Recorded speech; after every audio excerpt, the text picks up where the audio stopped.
Hello students and welcome back to your channel medical success. So जैसा कि आपकी English की सीरीज़ कंटिन्यू थी, वहीं आपके कमेंट थे दैट नर्सिंग एप्टीट्यूड की वीडियो भी चाहिए।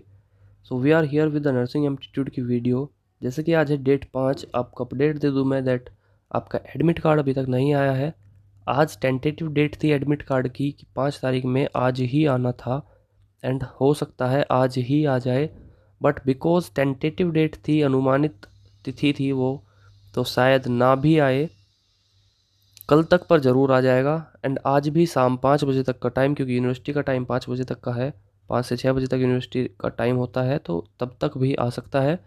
तो जैसे ही आपका कोई नोटिफिकेशन आता है फ्रॉम द यूनिवर्सिटी, आपका तुरंत यूट्यूब चैनल मेडिकल सक्सेस पे भी नोटिफिकेशन आ जाएगा कि आपका एडमिट कार्ड आ चुका है, जो सिंपली आपको अपनी वेबसाइट पर ही अपने registration number, date of birth and password के साथ में लॉगिन करके डाउनलोड हो जाएगा, जिसके द्वारा आपको पता चल जाएगा आपका कौन सी लोकेशन पे पेपर है, किस शिफ्ट में पेपर है।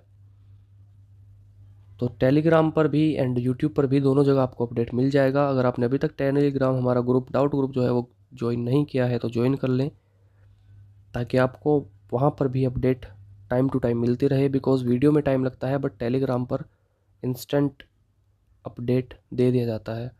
सो चलते हैं अपनी नर्सिंग एप्टीट्यूड की वीडियो के अंदर। तो फर्स्ट क्वेश्चन जो हमारा होने वाला है that which council is responsible for setting the standards of nursing education practice in India. So India के अंदर जो नर्सिंग एजुकेशन के स्टैंडर्ड्स के लिए जो रेस्पॉन्सिबल है काउंसिल, वो कौन सी है? Indian Medical Association, Indian Nursing Council, National Health Council और All India Institute of Medical Science AIIMS. So जो आपकी नर्सिंग एजुकेशन के रिलेटेड जो काउंसिल वर्क करती है, वो आपकी करती है इंडियन नर्सिंग काउंसिल। अब जैसा कि एडमिशन के टाइम पर भी जब आप एडमिशन करोगे, तो जो आपको कॉलेज अलॉट होगा, हालांकि यूनिवर्सिटी की तरफ से अभी अच्छा है कि यूनिवर्सिटी ने खुद ही ऑप्शन दे रखे हैं, वो खुद लिस्ट दे देती है, सीट मैट्रिक्स आ जाती हैं कि कौन कौन से कॉलेजेस उनके पास हैं एंड किस में कितनी सीट हैं। बट पहले जब चौधरी चरण सिंह यूनिवर्सिटी थी एंड काफ़ी कॉलेजेस में डायरेक्ट एडमिशन्स थे, तब वहाँ पर क्या होता था, ये कन्फ्यूज़न होता था कि ये आईएनसी से अप्रूव्ड कॉलेज है कि नहीं है, यूनिवर्सिटी से एफिलेटेड कॉलेज है कि नहीं है। तो क्योंकि काफ़ी फर्जी कॉलेजेस होते थे जो इन अ सिंगल रूम किसी और कॉलेज के एफिलेशन के थ्रू करवाते थे कोर्स, सो इस कन्फ्यूज़न में रहते थे बच्चे। बट अभी बिकॉज यूनिवर्सिटी की तरफ से ही हमें यह सहूलियत मिल गई है, हमें पता चल जाता है।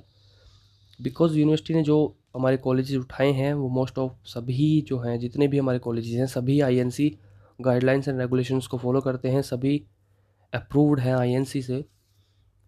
सो इसका जो आंसर होने वाला है वो हो जाएगा आपका Indian Nursing Council. Then question number 2, which what is the main objective of Indian Nursing Council. अब इंडियन नर्सिंग काउंसिल जो है आईएनसी, उसका मेन ऑब्जेक्टिव क्या है? To regulate education and practice,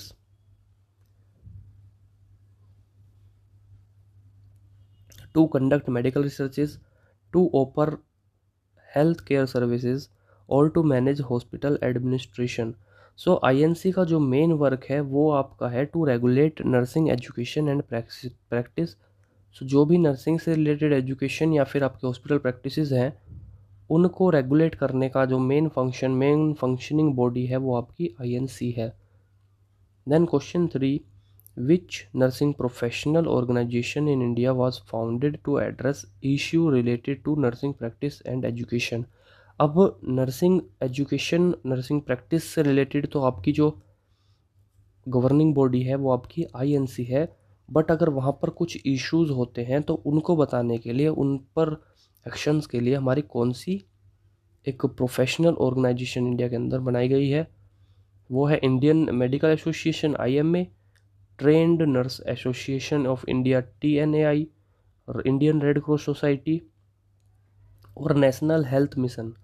so जो हमारी इश्यूज़ को एड्रेस करती है रिलेटेड टू आपके practice and education of nursing के, वो हमारी है option B, trained nurses association of India TNAI. Then ये थे आपके कुछ बेसिक्स काउंसिल से related questions. Then move on to our question series of nursing aptitude, जहाँ पे आपका क्वेश्चन फर्स्ट होने वाला है, what does PRN stand for in medical prescription. So आपकी जो मेडिकल प्रिस्क्रिप्शन होते हैं, जो डॉक्टर दवाइयों के प्रिस्क्रिप्शन देते हैं, उसमें आपने देखा हो तो वो लिखते हैं OD, TDS, PRN, SOS, है ना, ये लिखे जाते हैं। सो उसके अंदर PRN का मतलब क्या है? Once daily, as needed, twice daily और बिफोर मील। सो PRN जो है आपका, वो एक तरह से डॉक्टर SOS भी लिखते हैं, यानी जब ज़रूरत हो, जब इमरजेंसी हो, जब ज़रूरत पड़े उसकी, उस वक्त पर ली जाए। सो PRN जो है, PRN का जो फुल फॉर्म इज़ प्रोरीनेटा। ये आपका एक लैटिन फेज है, जिसका जो इंग्लिश ट्रांसलेशन है वो है एज नीडेड। सो ये प्रोरीनाटा जो है, PRN is stand for pro re nata, PRORENATA is the full form of PRN। And इसका मीनिंग है, ये स्टैंड करती है as needed. Then move on to question number 2. Which organ is primarily responsible for detoxifying chemicals and metabolism drugs? So body के अंदर कौन सा organ है जो प्राइमरली रेस्पॉन्सिबल है आपके केमिकल्स और ड्रग्स के मेटाबॉलिज्म और डिटॉक्सिफाइंग के लिए? इज किडनी, लीवर, हार्ट और pancreas? So the organ which is responsible for detoxifying chemicals and metabolism of drugs is liver, option number B. Then question number 3, which class of drugs is used to treat bacterial infection? अब bacterial infection को treat करने के लिए हमारी कौन सी drug class use होती है? Antiviral, antifungal, antibiotic और एनाल्जेसिक्स। सो एंटीवायरल, एंटी फंगल जो है, वायरस इन्फेक्शन होता है, बायो और फंगल वाला फंगस इन्फेक्शन जो होता है, बायोटिक वाला बैक्टीरियल इन्फेक्शन होता है। So the correct answer is antibiotics जो ड्रग की क्लास है वो यूज़ होती है to treat bacterial infections. Then move on to question number 4, what position should a patient to be in best to promote oxygenation when experiencing difficulty in breathing? सो जब patient को breathing difficulty होती है, उस time पर patient को कौन सी position suggest की जाती है? बेस्ट पोजीशन कौन सी होती है? Supine position, prone position, Fowler's position और टेंडरबर्ग पोजीशन। सो जब डिफ़िकल्ट होती है, ब्रीथिंग डिफ़िकल्टी होती है पेशेंट को, तो उसको फोलर्स पोजीशन प्रोवाइड करवाई जाती है। फोलर्स पोजीशन के अंदर आपका ये बेड है ना, इस पर या तो बैक रेस्ट लगाया जाता है या बेड को ही 45 डिग्री के एंगल पर एलिवेट कर दिया जाता है, जो कि आपकी फोलर्स पोजीशन होती है, ताकि आपका ब्रीथिंग पैटर्न जो है वो रेगुलर हो सके एंड ये इजी हो सके कि आप कॉन्टीन्यूसली अनअफेक्टेडली ब्रीथिंग कर सकें। Then move on to question number 5, a patient refuse a prescribed medicine, what is a nurse best initial action? So आप एक नर्स हैं एंड आपको एक पेशेंट को दवाई देनी है, उस पेशेंट ने रिफ्यूज़ कर दिया, मना कर दिया कि वो दवाई नहीं लेगा। अब उस टाइम पे आपका बेस्ट इनिशियल यानी फर्स्ट आपका कॉल क्या होगा, आप क्या करेंगे? Option A, force the patient to take the medication, आप पेशेंट को फोर्स करेंगे कि भाई दवाई ज़रूर ही ले तू। Option B, report the patient to the hospital administration, अब आप हॉस्पिटल एडमिनिस्ट्रेशन को रिपोर्ट करेंगे पेशेंट के बारे में कि वो दवाई नहीं ले रहा है। Document the refusal and notify the physician, अब उसके रिफ्यूज़ल को डॉक्यूमेंट करेंगे, लिखेंगे अपने डॉक्यूमेंट्स, जो उसके डॉक्यूमेंटेशन चार्ट है उसमें लिखेंगे कि patient has refuse to take the medicine, and जो फिजिशियन है जिसने कि आपकी मेडिकेशन प्रिस्क्राइब करी थी उस फिजिशियन को बताएंगे। और option D, discard the refusal and leave the medication at bed side, तो उसकी बात का ध्यान न देते हुए कि ठीक है उसने रिफ्यूज़ कर दिया कोई बात नहीं, और आप दवाई को जो है उसके बेड साइड पर रख कर चले जाएंगे कि जब लेनी हो ले लियो, ना लेनी हो तो मत लियो। तो इसमें आपका जो इनिशियल स्टेप होगा वो होगा कि आप document the refusal and notify the physician, आप उसके रिफ्यूज़ल को डॉक्यूमेंट करेंगे एंड आप फिजिशियन को बताएंगे कि सर जो आपने प्रिस्क्राइब मेडिसिन बताई है वो पेशेंट मना कर रहा है। अगर पेशेंट आपको रीज़न देता है तो आपको विद रीज़न बताना है कि पेशेंट ने ये रीज़न दिया है, इस वजह से वो ये मेडिसिन नहीं लेगा। देन जो डॉक्टर है वो कुछ अल्टरनेट मेथड यूज़ करेगा फॉर द मेडिकेशंस, क्योंकि हमारे पास में राइट टू पेशेंट भी है, जहाँ पे अगर पेशेंट रिफ्यूज़ करता है मेडिसिन के लिए तो आप उसे ज़बरदस्ती फोर्सफुली आप उसे मेडिसिन नहीं दे सकते हैं। Then question number 6, which of the following is not a standard precaution in infection control. अब इन्फेक्शन कंट्रोल के अंदर कौन सा स्टैंडर्ड प्रिकॉशन नहीं है? Hand hygiene, use of glove, use of mask और use of herbal supplements. So standard precaution आपका infection control के अंदर हैंड हाइजीन जो है वो सबसे important and initial standard precaution है आपका इन्फेक्शन कंट्रोल के अंदर। After then use of glove and use of mask आते हैं। वहीं यूज़ ऑफ हर्बल सप्लीमेंट जो है वो स्टैंडर्ड प्रिकॉशंस नहीं है, बिकॉज हर्बल सप्लीमेंट्स यानी कि आपके वही हाथ धोने के लिए आपके पास में सोप एंड वाटर है, आपके पास में अल्कोहलिक सॉल्यूशंस हैं, स्प्राइट्स हैं, है ना, वो सब होते हैं। सो हर्बल सप्लीमेंट जो है वो एक स्टैंडर्ड प्रिकॉशन नहीं है, हैंड हाइजीन है, जिसके अंदर आप सोप वाटर या फिर आप सैनिटाइज़र का यूज़ करते हैं। हर्बल सप्लीमेंट का इतना स्टैंडर्ड प्रिकॉशन नहीं माना जाता है।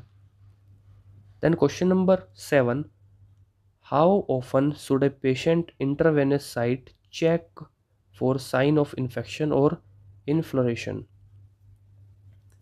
सो आपका एक पेशेंट है जिसको आपने इंटरवेनियस एक इंजेक्शन या फिर कैनुला लगाया गया है ना। अब उसकी आपको साइट चेक करनी है, किस टाइम पर, कितने टाइम पर, कब, ताकि आपको दिख सके कि उसको कोई इन्फेक्शन तो नहीं है या फिर इन्फ्लोरेशन तो नहीं है। ऑप्शंस आर एवरी 24 आवर्स, यानी हर 24 आवर में आपको चेक करना है कि उसकी साइट पर इन्फेक्शन तो नहीं है, इन्फ्लेमेशन तो नहीं है। एवरी 12 आवर में, एवरी शिफ्ट और वंस अ वीक। सो इसका करेक्ट ऑप्शन है आपका एवरी शिफ्ट, यानी जब भी शिफ्ट चेंज होगी तो आपको भी, एंड जो शिफ्ट आपसे चेंज हुई है जिसको आप हैंड ओवर कर रहे हैं वो भी, आप सभी चेक करेंगे कि कहीं कोई साइन तो नहीं है इन्फ्लेमेशन का, कोई इन्फेक्शन का, ताकि एज सून एज पॉसिबल आप वहाँ प्रिकॉशंस ले सकें एंड हटा सकें आपकी इंटरवेनियस या तो कैथेटर है या फिर आपका कैनुला है जो भी आपने लगाया है उसे आप हटा सकें। Then question number 8, a patient is found unresponsive and not breathing. What is the first action the nurse should take? So question 8 कहता है कि आपका एक पेशेंट आपको मिला जो कि अनरेस्पॉन्सिव है, यानी रेस्पॉन्स नहीं दे रहा है और ना ही वो सांस ले पा रहा है। तो आपका फर्स्ट एक्शन क्या होगा एज अ नर्स जो आप वहाँ पे लेंगे? आप स्टार्ट चेस्ट कंप्रेशन, आप सीपीआर के तहत आप चेस्ट कंप्रेशन जो होते हैं आप चेस्ट कंप्रेशन शुरू कर देंगे। Call for help and activate the emergency response system, आप हेल्प के लिए बुलाएंगे किसी को, एंड जो आपका इमरजेंसी रेस्पॉन्स सिस्टम है यानी कि आपका कोड ब्लू आप एक्टिवेट करवाएंगे। Then check for a pulse, आप पल्स चेक करेंगे कि पल्स आ रही है कि नहीं आ रही, या फिर प्रोवाइड टू रेस्क्यू ब्रीथ, या फिर आप उसे टू रेस्क्यू ब्रीथ देंगे। Which one should you do as a nurse if you found a patient which is not breathing and unresponsive? So first step होता है आपका सीपीआर के लिए, या फिर जो भी आपको एक पेशेंट मिला, आपको कोई रोड साइड मिला एक्सीडेंटल केस जिसमें सीपीआर की नीडेड है, वहाँ सबसे पहला स्टेप आपका यही होता है दैट आप कंफर्म करते हैं कि पेशेंट में रेस्पॉन्स है, पेशेंट की ब्रीथिंग है कि नहीं है। एंड वो यहाँ पर पहले ही दे रखा है कि पेशेंट अनरेस्पॉन्सिव है एंड ब्रीथिंग नहीं है। देन आपका सेकंड स्टेप होता है कि जो भी आप, अगर आप रोड साइड हैं तो भीड़ में से किसी एक को इंडिकेट करके कि हाँ यू, या फिर जिसका अगर आपको नाम नहीं पता तो with the colour of their cloth आप किसी एक को इंडिकेट करके बोलेंगे कि हेल्प के लिए कॉल करें। एंड देन आप इमरजेंसी सीपीआर शुरू कर देंगे। बट यहाँ पे बात हुई है आपके पेशेंट की, आप हॉस्पिटल के अंदर हैं एंड वहाँ पर आपको unresponsive and not breathing patient मिला है, तब आपको क्या करना है, आपको अपने कलीग को कॉल करनी है हेल्प के लिए ताकि वो आ सके आपकी हेल्प के लिए, एंड आपको कोड ब्लू स्टार्ट कर देना है। ये आपका फर्स्ट एक्शन होगा as a nurse. So option number B, call for help and activate the emergency response system, यहाँ पे हमारा करेक्ट हो जाएगा। Then question number 9, what is the most important aspect of therapeutic communication with a patient? अब एक patient के साथ में आपको थेराप्यूटिक कम्युनिकेशन करना है तो आपका सबसे मोस्ट इंपॉर्टेंट एस्पेक्ट वहाँ पे क्या होगा? गिविंग एडवाइस, आप उसे एडवाइस देने लगेंगे। एक्टिव लिसनिंग, आप अच्छे से सुनेंगे। प्रोवाइडिंग रीएश्योरेंस, आप उसे रीएश्योर करेंगे। और आस्किंग क्लोज एंडेड क्वेश्चंस, आप उससे नज़दीकी भरे क्वेश्चंस पूछेंगे, यानी कि अगर एक आप उसके प्राइवेसी में जाना की कोशिश करेंगे कि वो आपको उसके बिल्कुल क्लोज वाले क्वेश्चंस का आंसर करे। सो इसमें आपका मोस्ट इंपॉर्टेंट एक्सपेक्ट क्या होगा जब आप एक थेरेप्यूटिक कम्युनिकेशन करते हैं किसी पेशेंट के साथ में। सो यहाँ पे आपका करेक्ट ऑप्शन हो जाएगा एक्टिव लिसनिंग। आपको सबसे पहले काल्मली अच्छे से पेशेंट की बात सुननी है, समझनी है। एक्टिव लिसनर बनना है वहाँ पे आपको, कि आपका पेशेंट क्या कह रहा है, उसी के थ्रू आपको समझना है कि क्या कंडीशन वहाँ हो सकती है। Then question number 10, a patient is prescribed 500 mg of a medication. अब आपके किसी एक पेशेंट को 500 mg की एक मेडिकेशन प्रोवाइड कर दी गई है, but the available tablets are 250 mg each. पर जो आपके पास में अवेलेबल टैबलेट है वो 250 mg की ही एक टैबलेट है, आपको देनी है 250 mg। तो अब आप कितनी टैबलेट उसको पेशेंट को एडमिनिस्टर करेंगे?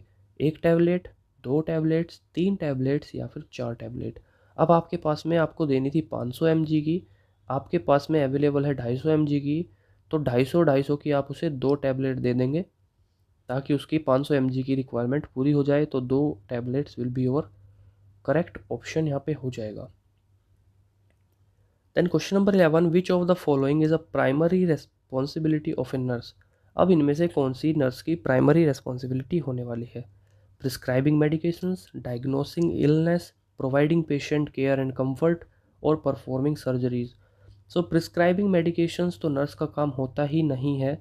आपकी जो मेडिकेशंस हैं वो डॉक्टर प्रिस्क्राइब करता है, सेम है सर्जरी भी डॉक्टर ही परफॉर्म करेंगे। डायग्नोसिंग इलनेस जो है वो आपका ही काम है, एज अ नर्स आप डायग्नोस करेंगे, इवेल्युएट करेंगे, आप डायग्नोस करेंगे क्या डायग्नोस है पेशेंट का, विद विच डिसीज़ कंडीशन, ये आपको डायग्नोस करना है। बट यहाँ पे पूछा गया है primary responsibility. So primary responsibility जो होगी वो एक नर्स की is to provide patient care and comfort. आपको सबसे पहले पेशेंट को केयर एंड कंफर्ट प्रोवाइड करवाना है, देन ही आपको आगे कुछ एक्टिविटी परफॉर्म करनी होगी।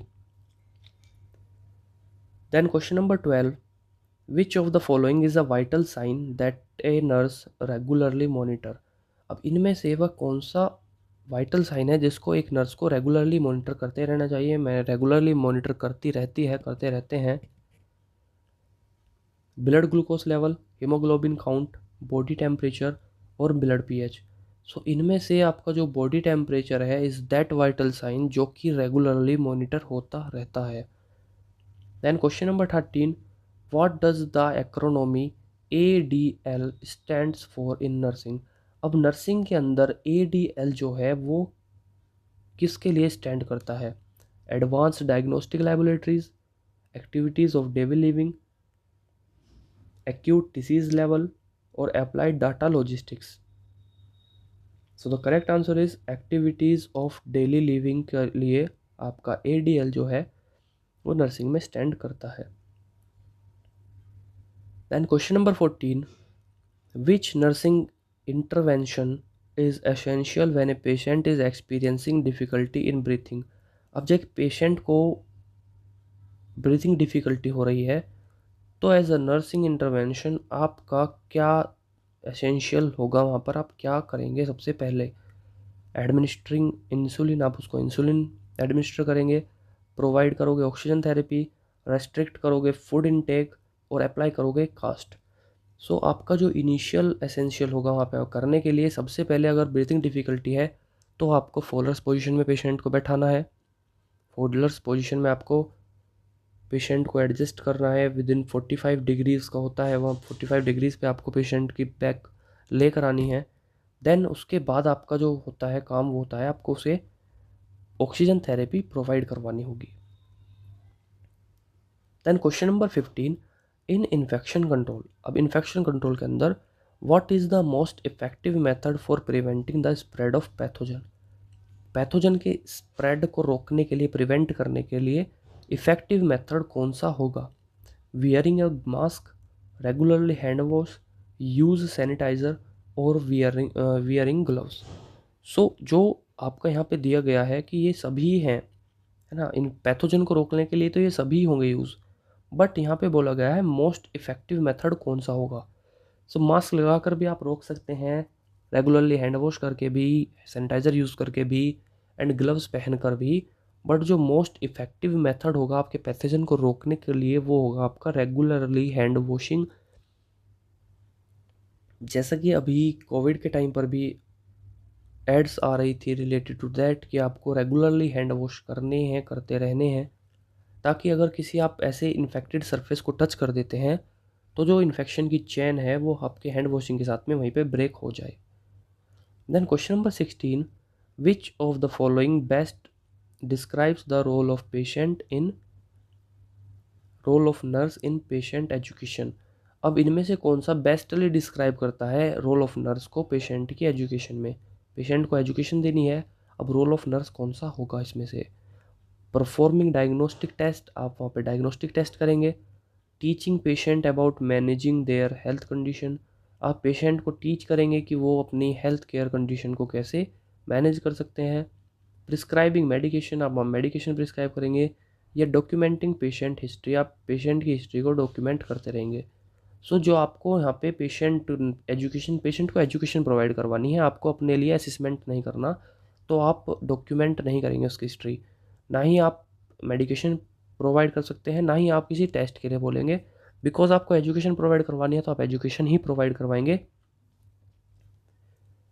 एंड यहाँ पे option B, teaching patients about managing their health condition will be correct answer.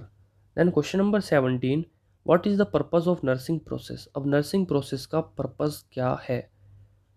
A, to evaluate the patient financial status, ताकि आपको पता चल सके पेशेंट का फाइनेंशियल कंडीशन क्या है, फाइनेंशियल स्टेटस क्या है। To create a treatment plan for the patient, patient के लिए ट्रीटमेंट प्लान ईजिली बना पाएँ। To systematically assess and address patient need, ताकि सिस्टमेटिकली आपको पता चल सके कि पेशेंट की ज़रूरतें क्या हैं, उनको आप पूरा कर सकें। टू प्रिस्क्राइब मेडिकेशंस, या फिर आप जो मेडिकेशंस हैं उन्हें प्रिस्क्राइब कर सकें। सो जो आपका होता है नर्सिंग प्रोसेस, वो बेसिकली इसीलिए होता है ताकि सिस्टमेटिकली आप असेस कर सकें और पेशेंट की नीड्स को एड्रेस कर सकें। Then question number 18, which of the following is considered a साइकोसोशो नीड इन नर्सिंग केयर। अब नर्सिंग केयर के अंदर जो साइकोसोशो नीड होती है वो किस चीज़ के लिए कंसिडर की जाती है।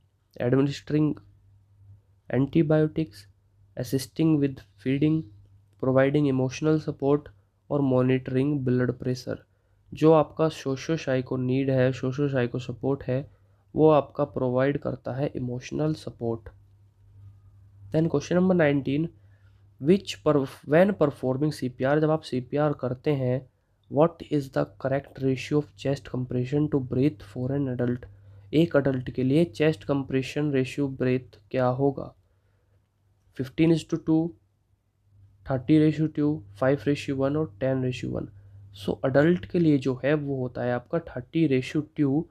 वहीं अगर आपके इन्फेंट है और चाइल्ड है तो उनके लिए आपका हो जाता है 15:1। Then move on to question number 2, what is the first step in nursing process. अब नर्सिंग प्रोसेस के अंदर फर्स्ट स्टेप क्या होता है। इवेल्यूएशन, प्लानिंग, असेसमेंट और इम्प्लीमेंटेशन। सो सबसे पहले आप क्या करते हैं, अगर कोई पेशेंट आपके पास में आया है उसे comfortable position, comfortable place provide किया जाता है, बैठाया जाता है इजीली काम इन्वायरमेंट में। देन उसका असेसमेंट किया जाता है, उसके बारे में डाटा कलेक्ट किया जाता है, that what is going on with the patient. Assessment जो है वो हमारा फर्स्ट स्टेप हो जाता है नर्सिंग प्रोसेस का। अब question number 21 is, what is the primary goal of palliative care in nursing. अब नर्सिंग के अंदर पैलेटिव केयर का मतलब क्या है, प्राइमरी गोल क्या है। To cure the patient disease, patient की डिसीज़ को क्योर करना। To provide comfort and manage symptoms. To provide surgical procedures और to conduct diagnostic test. So इसके अंदर पैलेटिव केयर होती है आपकी जब आपके पेशेंट को केयर कोई प्रोवाइड की जाती है आफ्टर द ट्रीटमेंट। तो option number B, to provide comfort and manage symptoms, जो है वो आपकी पैलेटिव केयर का प्राइमरी गोल हो जाएगा। Then question number 22, which of the following is best to describe the term aseptic technique. अब aseptic technique को टर्म करने के लिए, डिस्क्राइब करने के लिए यहाँ पे कौन सा option is correct. A method to clean surgical instruments, a technique use to prevent infection, a process for diagnosing disease और a process for administering medications. So हमारा एसेप्टिक टेक्निक जो है, जो हमारे क्लीनिंग सर्जिकल इंस्ट्रूमेंट्स है, वो भी aseptic technique के थ्रू ही होते हैं। बट जो बेस्ट है यहाँ पर डिस्क्राइब कर रहा है हमारे एसेप्टिक टेक्निक को, वो है a technique which is use to prevent infection is aseptic technique. Then question number 23, when measuring blood pressure which artery is typically use. So जब आप ब्लड प्रेशर को मेज़र करते हैं तो इनमें से कौन सी आपकी आर्टरी जो है वो मेज़र की जाती है, उसके थ्रू आपका ब्लड प्रेशर यानी बीपी आपका मेज़र किया जाता है। Carotid artery, radial artery, branchial artery और फीमोरल आर्टरी। सो आपका ब्लड प्रेशर मेज़र करने के लिए ब्रैंकियल आर्टरी जो है उसके थ्रू आपका ब्लड प्रेशर मेज़र किया जाता है। Then question number 24, what is an important aspect of providing care to a patient with dementia. अब अगर किसी आपके पेशेंट को डिमेंशिया है तो उसको केयर प्रोवाइड करवाने के लिए कौन सा इंपॉर्टेंट एस्पेक्ट हो जाएगा। Option A, use complex medical terminologies, आप उसको कॉम्प्लेक्स मेडिकल टर्मिनोलॉजीज यूज़ करेंगे। Encouraging independence and maintain routine, restricting their mobility, limit their social interaction. तो इसमें आपका करेक्ट ऑप्शन होने वाला है option number B, encouraging independence and maintain routine. यानी आपका जिस पेशेंट को डिमेंशिया है, आप उसका इंडिपेंडेंस इंक्रीज करेंगे और उसका एक प्रॉपर रूटीन बना देंगे ताकि वो ना भूल पाए। Then question number 25, which of the following is an early sign of hypoxia. अब हाइपोक्सिया के लिए अर्ली साइन कौन सा इनमें से हो जाएगा। हाइपोक्सिया के लिए साइनोसिस, ब्रेडिपीनिया, यूपीनिया और एंजाइटी। सो हाइपोक्सिया के लिए जो अर्ली साइन होता है वो हमारा होता है anxiety. Then question number 26, what is the main purpose of nursing care plan. अब नर्सिंग केयर प्लान का मेन पर्पस क्या होता है। जब आप भी नर्सिंग करेंगे तो आपको हर डिसीज़ के लिए नर्सिंग केयर प्लान्स बनाने पड़ेंगे, जहां आपको minimum 5 nursing diagnosis and their 3 consecutive care plans आपको प्रोवाइड करवाने होंगे, आपके टीचर से चेक करवाने होंगे। सो नर्सिंग केयर प्लान का मेन पर्पस क्या होता है। To list the medications a patient needs, to outline a comprehensive individualized plan for care for the patient, to schedule the patient meal, to record the patient financial detail। अब इसमें correct आपका जो nursing care plan है वो इसलिए बनाया जाता है ताकि आपको देखते ही आपको दिख जाए कि हाँ, आपको पेशेंट के साथ में क्या करना है, कैसे केयर प्रोवाइड करवानी है, क्या आपके प्लान थे, क्या आपके गोल थे, क्या उसमें आपको इम्प्लीमेंट करना है। इसलिए आपकी एनसीपी जो है वो बनाया जाता है। सो इसमें ऑप्शन नंबर बी जो है, to outline the comprehensive individualized plan of care for the patient will be correct answer. Then question number 27, which of the following best defines tachycardia. अब इनमें से कौन सा ट्रैकीकार्डिया को डिफाइन करता है अच्छे से। स्लो हार्ट रेट स्लो हो जाना, फास्ट हार्ट रेट का बढ़ जाना, इरेगुलर हार्ट रेट का इरेगुलर हो जाना और नॉर्मल हार्ट रेट यानी हार्ट रेट का नॉर्मल रहना। सो इनमें से कौन सा है। अब आपकी दो टर्म होती हैं, ट्रैकीकार्डिया एंड ब्रेडिकार्डिया। सो जो आपका ट्रैकीकार्डिया है वो आपका यूज़ होता है फॉर फास्ट हार्ट रेट और ब्रेडिकार्डिया होता है आपका use for slow heart rate. Then question number 28, when lifting a patient what is the best way to prevent injury. अब जब आप एक पेशेंट को लिफ्ट करते हैं तो उसमें बेस्ट वे कौन सा होगा ताकि आपके पेशेंट को कोई इंजरी ना आए। Bend at the waist, waist से उसको बेंड कर लेना, यूज़ ए लिफ्टिंग डिवाइस और ask for assistance, lifting device का यूज़ करना या फिर किसी को हेल्प के लिए बुला लेना। Lift with your back muscles, अपनी बैक मसल्स के थ्रू से उठाना। और लिफ्ट क्विकली एंड स्मूथली, उसे जल्दी से और आराम से उठाना। सो ताकि पेशेंट को इंजरी ना आए, बेस्ट वे होगा आपका कि आप या तो लिफ्टिंग डिवाइस को यूज़ करें या फिर आप किसी की हेल्प लेकर पेशेंट को उठाएं। Then question number 29 is, what does the abbreviation PRN stand for in nursing medication administration. So PRN जो, जैसा कि मैंने आपको बताया था कि व्हेन नीडेड होगा तभी आपका PRN जो है या फिर SOS जो है वो यूज़ होता है। Then question number 30, which of the following is most important in maintaining patient confidentiality. यानी अगर पेशेंट ने आपको कुछ कॉन्फिडेंशियल चीज़ें बताई हैं तो आपका उसमें मोस्ट इम्पोर्टेंट क्या होगा कि आप उसे मेंटेन करके रखें। Discussing patient information in public area में उसकी इन्फॉर्मेशन को डिस्कस करने लगें। Share patient detail only with those directly involve in their case care, या फिर आप केवल उन्हीं के साथ में पेशेंट की डिटेल्स को शेयर करें जो उस केस में डायरेक्टली इन्वॉल्व हैं। Posting about patient care on social media, या पेशेंट की जो उसने आपको कॉन्फिडेंशियल चीज़ें बताई हैं आप अपने इंस्टाग्राम पे या स्नैपचैट पे या अपनी सोशल मीडिया पर उसे पोस्ट कर दें। और लीव पेशेंट रिकॉर्ड अनअटैच्ड, या फिर आप उसे अनअटैच्ड ही छोड़ दें। तो उसमें बेस्ट क्या होगा, आपका आपका इम्पोर्टेंट एस्पेक्ट होगा कि आप शेयर करें पेशेंट की डिटेल को केवल उन्हीं के साथ में जो उस पेशेंट की केयर में डायरेक्टली इन्वॉल्व हैं।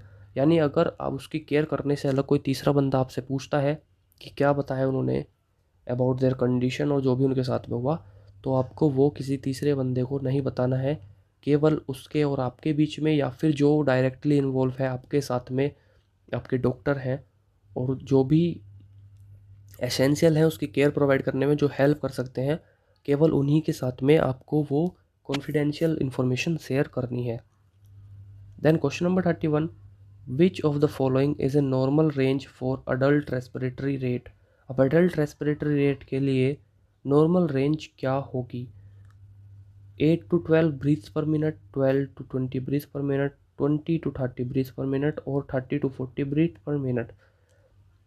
सो आपकी जो एक नॉर्मल रेंज होती है अडल्ट रेस्पिरेटरी रेट की, जो नॉर्मल रेंज है वो आपकी होती है 12 to 20 ब्रीथ्स पर मिनट।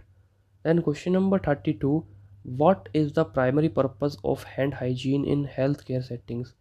अब हेल्थ केयर सेटिंग्स के अंदर जो आपके हॉस्पिटल्स हैं, नर्सिंग होम्स हैं, या फिर जो भी आपके हेल्थ केयर सेटिंग्स हैं जहाँ पे भी आपके पेशेंट की केयर की जा रही है, जहाँ आपको इन्फेक्शन कंट्रोल प्रोसीजर्स को फॉलो करना है, वहाँ पे जो आपका हैंड हाइजीन है उसका प्राइमरी पर्पस क्या है। To moisturize the hands, to prevent spread of infection, to clean visible dirt और टू सेव वाटर। सो आपका जो प्राइमरी पर्पस है हैंड हाइजीन का वो आपका ये है ताकि आप जो है स्प्रेड ऑफ इन्फेक्शन के स्प्रेड को प्रिवेंट कर सके। ना तो आपको हाथों में मॉइस्चर के लिए वो करना है, ना ही आपको मिट्टी धूल के लिए वो करना है कि आपके हाथ में मिट्टी धूल लग गई आपको वो वॉश करनी है, ना ही उससे पानी बचेगा। द प्राइमरी पर्पस जो होता है हैंड हाइजीन का वो यही होता है ताकि आपका जो स्प्रेड ऑफ इन्फेक्शन है वो रोका जा सके। Then question number 33, which of the following is considered the fifth vital sign. अब इनमें से कौन सा फिफ्थ वाइटल साइन कंसिडर करा जाता है। ब्लड प्रेशर, पेन, टेम्परेचर और oxygen saturation. So TPR, BP and saturation जो हैं वो आपके 4 इम्पोर्टेंट एस्पेक्ट्स हैं वाइटल साइंस के, जिसके अंदर TPR जो है वो टेम्परेचर, पल्स एंड रेस्पिरेशन हो जाता है। TPR, BP and saturation. Then pain जो है वो आपका फिफ्थ वाइटल साइन हो जाता है। Then question number 34, what is the first step in nursing process. अब नर्सिंग प्रोसेस के अंदर फर्स्ट स्टेप कौन सा होता है, जो क्वेश्चन ऊपर डिस्कस हो चुका है ऑलरेडी, सो हम इसको हटा देते हैं। यहाँ पे आपसे क्वेश्चन पूछा जाता है what is the second step of nursing process. So nursing process के अंदर फर्स्ट स्टेप जहाँ पे आपका असिसमेंट होता है, वहीं सेकंड स्टेप आपका होता है नर्सिंग डायग्नोसिस। आप क्या डायग्नोस वहाँ करते हैं, यानी आपने पेशेंट से सारी इन्फॉर्मेशन ले ली है, अब आपको डायग्नोस करना है कि क्या कंडीशन यहाँ पे हो सकती है, आपको क्या वहाँ लगा है। डायग्नोसिस जो है वो हमारा सेकंड स्टेप हो जाएगा नर्सिंग प्रोसेस का। Then question number 35, which technique is more effective for preventing pressure ulcer in bedridden patient. यानी जो पेशेंट बेड पर ही लेटे रहते हैं, यानी जैसे आपके ICU के पेशेंट हो गए, वो मोस्ट ऑफ जो है वो बेड पर ही, क्योंकि उन्हें होश नहीं है, वो इंटेंस केयर उनकी चल रही है, वहाँ पर वो उठ नहीं सकते, वो बेड पर ही लेटे रहते हैं। या फिर जो पेशेंट आपका वेंटिलेटर पर है, फॉर दोज पेशेंट जो आपका अल्सर हो जाते हैं, बैक अल्सर, प्रेशर अल्सर जो हो जाते हैं, उन्हें प्रिवेंट करने के लिए जो मोस्ट इफ़ेक्टिव टेक्निक है वो कौन सी होगी? Administering pain medication, turning the patient every 2 hours, restricting food intake और applying lotion to the skin. So इसका करेक्ट आंसर हो जाएगा आपको हर 2 घंटे में पेशेंट की लोकेशन पोजीशन जो है वो चेंज करते रहना है। यानी अगर वो सीधे सुपाइन पोजीशन में है तो आपको उन्हें लेटरल पोजीशन में कर देना है, साइडवेज, है ना, चेंज करते रहना है ताकि उनका एक स्पेसिफिक बैक पर प्रेशर पॉइंट ना बनकर अल्सर ना बन जाए। Then question number 36 is what does the Glasgow coma scale assess. अब ग्लास को कोमा स्केल से हम क्या एसिस करते हैं? Cardiovascular function, respiratory function, neurological function और gastrointestinal function. So Glasgow coma scale से हम करते हैं न्यूरोलॉजिकल फंक्शंस को assess. Then question number 37, what is the recommended position for administering a rectal suppository. अब rectal examination के लिए हम कौन सा पोजीशन प्रोवाइड करते हैं? Prone position, supine position, Sims position और Fowler's position. So rectal examination के लिए हमारा सिम्प्स पोजीशन जो है वो अप्लाई की जाती है, एडमिनिस्टर की जाती है। Then question number 38, which of the following symptom is commonly associated with hyperglycemia. अब हाइपरग्लाइसीमिया के लिए इनमें से कौन सा हमारा सिम्टम जो है वो एसोसिएटेड है? डिजीनेस, फ्रिक्वेंटली यूरिनेशन, हाइपोटेंशन और ब्रेडी कार्डिया। सो इसमें जो हाइपरग्लाइसीमिया यानी आपका ग्लूकोज का लेवल बढ़ चुका है काफ़ी ज़्यादा, उसमें आपका क्या होता है, पॉलीयूरिया की कंडीशन आती है, यानी कि फ्रिक्वेंटली यूरिनेशन की जो फ्रीक्वेंसी होती है यूरिनेशन की वो इंक्रीज हो जाती है। सो फ्रीक्वेंट यूरिनेशन जो है वो आपका यहाँ एक सिम्टम हो जाएगा हाइपोग्लाइसीमिया में। Then question number 39, which of the following is best indicator of adequate fluid resuscitation in a stroke patient. अब एक स्ट्रोक पेशेंट है, अब उसके अंदर कौन सा इंडिकेटर होगा जो हमें बताएगा about adequate fluid resuscitation? Normal blood pressure, decrease heart rate, increase urine output और एलिवेटेड बॉडी टेम्परेचर। सो इसका आंसर आपका हो जाएगा option C, increase urine output. Then question number 40, which of the following nursing intervention is most important for a patient receiving a blood transfusion. अब किसी patient को blood transfuse हो रहा है, यानी ब्लड बदला जा रहा है, नया ब्लड लग रहा है किसी से यूनिट लेकर, सो उसमें जो नर्सिंग इंटरवेंशन है द मोस्ट इम्पोर्टेंट हो जाएगा कौन सा पेशेंट के लिए? Monitor vital science before, during and after transfusion. अब आपको ट्रांसफ्यूज़न के पहले, ट्रांसफ्यूज़न के दौरान एंड ट्रांसफ्यूज़न के बाद में वाइटल साइन मॉनिटर करने हैं। Administering antibiotics before the transfusion, transfusion से पहले एंटीबायोटिक एडमिनिस्टर करनी है। Limit the patient fluid intake, patient के फ्लूइड इनटेक को लिमिट कर देना है। Keeping the patient NPO, patient को एनपीओ पे रखना है। नथिंग बाय माउथ यानी नथिंग पर ओरल, उसे रखना है, कुछ भी मुंह के थ्रू उसकी बॉडी के अंदर नहीं जाना चाहिए। इसमें आपका कौन सा करेक्ट होगा? So option A, monitor vital signs during, before and after the transfusion आपको करना है as a nurse. Then question number 41, which electrolyte imbalance is most likely to cause cardiac arrhythmias. So which one electrolyte imbalance? Hypokalaemia, hypercalcaemia, hypoglycaemia और hyponatraemia. So correct answer is hypokalaemia. Then question number 42, what is the primary function of diuretics. Diuretics का primary function क्या होता है?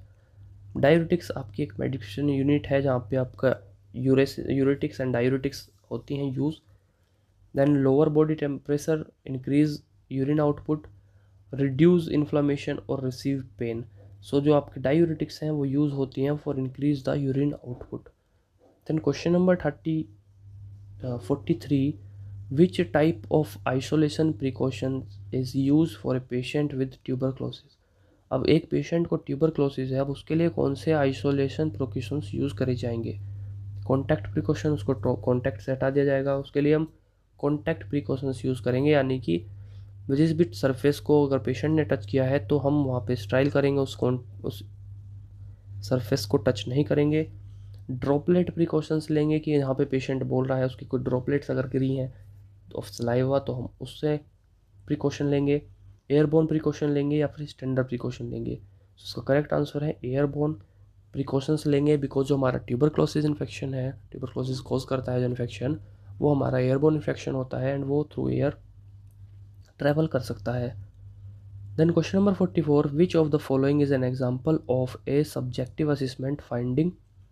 सो आपका subjective assessment finding के लिए इसमें से कौन सा एग्जाम्पल हो जाएगा। Blood pressure of 120/80 mm/Hg, patient report feeling dizzy feel कर रहा है, पेशेंट की पल्स रेट जो है वो है 75 बीट पर मिनट, और swelling in the right ankle. So the correct answer is patient reports feeling dizzy will be the correct answer for this question.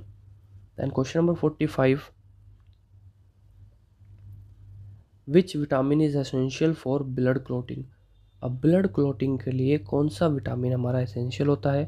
Vitamin A, vitamin B12, vitamin C और vitamin D. So vitamin के जो है, vitamin के, so vitamin के जो है वो हमारा ब्लड क्लॉटिंग के लिए एसेंशियल विटामिन होता है। Then question number 46, what is the first step in performing cardiopulmonary resuscitation CPR में परफॉर्म करने के लिए जो फर्स्ट स्टेप है वो कौन सा होता है। Checking for pulse, calling for help, open the airway और giving rescue breaths. So calling for help जो है वो हमारा फर्स्ट स्टेप होता है फॉर अ पेशेंट और individual which we have to apply CPR on. Then question number 47, which of the following interventions is important when caring a patient with a NG tube, nasogastric tube अगर किसी patient को है तो उसमें हमारा important care कौन सा होगा, पेशेंट के लिए इम्पोर्टेंट इंटरवेंशन कौन सा होगा। Elevating the head of bed to 30 to 45 degrees, keep the patient flat, limit the patient fluid intake, और administering medications via NG tube without checking placement। बिना प्लेसमेंट को चेक किए हम NG ट्यूब के through ही medicine administration करेंगे, fluid intake को limit कर देंगे, पेशेंट को फ्लैट रखेंगे, या फिर जो बेड है उसको 30 to 45 डिग्री एलिवेट करके हम फॉलोअर्स पोजिशन में ले आएंगे। सो द करेक्ट आंसर ही, जब आपके पेशेंट को NG ट्यूब लगी हुई है तो आपको जो बेड का हेड है वो 45 degree 30 degree to 45 degree elevate कर देना है, ताकि it will be easier for that fluid to go through NG tube in the body. Then question number 48, what is the normal range of fasting blood glucose level in adults. अब adults के अंदर fasting blood glucose level की normal range क्या होती है। 70 to 99, 100 to 125, 126 to 150 और 151 to 200 mg/dl। सो जो fasting blood glucose level होती है एडल्ट्स में वो होती है हमारी 70 to 99 mg/dl is the normal range. And मैं आपसे कहना चाहूँगा कि आप कमेंट में ये ज़रूर बताएं कि आपका ब्लड ग्लूकोज जो पीपी चेक होता है यानी खाने के बाद जो चेक होता है उसकी एडल्ट्स में नॉर्मल रेंज क्या होती है, वो आप कमेंट सेक्शन में ज़रूर कमेंट करें। Then question number 49, which of the following is the most appropriate site for intermuscular injection in adults. अब अडल्ट्स में इंटरमस्कुलर इंजेक्शन देने के लिए अप्रोप्रिएट साइट हमारी कौन सी होती है। Deltoid muscles, bicep muscle, tricep muscle और गैस्ट्रोन्यूमिक मसल्स। सो हमारी डेल्टॉइड मसल्स जो होती हैं वो हमारी अप्रोप्रिएट साइट होती हैं एक अडल्ट में IM इंजेक्शन के लिए। Then question number 50, which condition is characterised by chronic inflammation of airway and difficulty in breathing. So आपके पेशेंट को क्रोनिक इन्फ्लेमेशन है उनके एयरवे में एंड ब्रीथिंग डिफ़िकल्टी है, सो वहाँ पे वो कौन सी कंडीशन होगी, कौन सी कंडीशन के करेक्टरिस्टिक्स हैं। निमोनिया, अस्थमा, ब्रोंकाइटिस और ट्यूबरक्लोसिस। सो इसी के साथ हम आपसे कहना चाहेंगे कि आपने अगर अभी तक चैनल को सब्सक्राइब नहीं किया है तो चैनल को ज़रूर से सब्सक्राइब कर लें ताकि हमारी कोई भी वीडियो आपसे मिस ना हो। एंड एज़ आपका 14 को पेपर हो जाएगा उसके बाद में आपके जो अपडेट्स हैं एंड सो ऑन आपकी जो क्लासेस होंगी ऑफ बीएससी नर्सिंग आपके फर्स्ट ईयर की, फर्स्ट सेमेस्टर की, we will try to put them on also on the video. So आप ज़रूर से चैनल को सब्सक्राइब करके रखें ताकि आपकी एग्ज़ाम के बाद एकेडमिक्स में भी हेल्प हो सके। जितनी हमसे हो पाएगी हम करेंगे। एंड अगर आपको कहीं पे कुछ डाउट होता है तो आप हमारा डायरेक्ट इंस्टाग्राम पर डीएम कर सकते हैं या फिर टेलीग्राम पर हमारे ग्रुप में, और टेलीग्राम पर भी मुझे डायरेक्टली डीएम कर सकते हैं। So correct answer for this question is asthma. Then यही था आज का लास्ट क्वेश्चन। मिलेंगे आपसे नेक्स्ट वीडियो में। जब तक के लिए चैनल से जुड़े रहें, चैनल को ज़रूर सब्सक्राइब कर लें और बेल आइकन को प्रेस कर लें, ऑल पर सेट कर लें ताकि कोई भी वीडियो आपसे मिस ना हो। देन जैसे ही आपका एडमिट कार्ड का नोटिफिकेशन आता है, we will update you soon. तब तक अपना ध्यान रखें और ऐसे ही अपनी प्रैक्टिस करते रहें बिकॉज दिन बहुत कम बचे हैं एंड सिलेबस बहुत बड़ा है। सो होपफुली अभी तक आपने अपना सारा प्रैक्टिस कर लिया होगा। रिवीजन टाइम है तो आप अपना रिवीजन करते रहें, साथ में प्रैक्टिस सेट लगाते रहें, प्रैक्टिस करते रहें। मिलेंगे आपसे नई वीडियो में नए टॉपिक के साथ।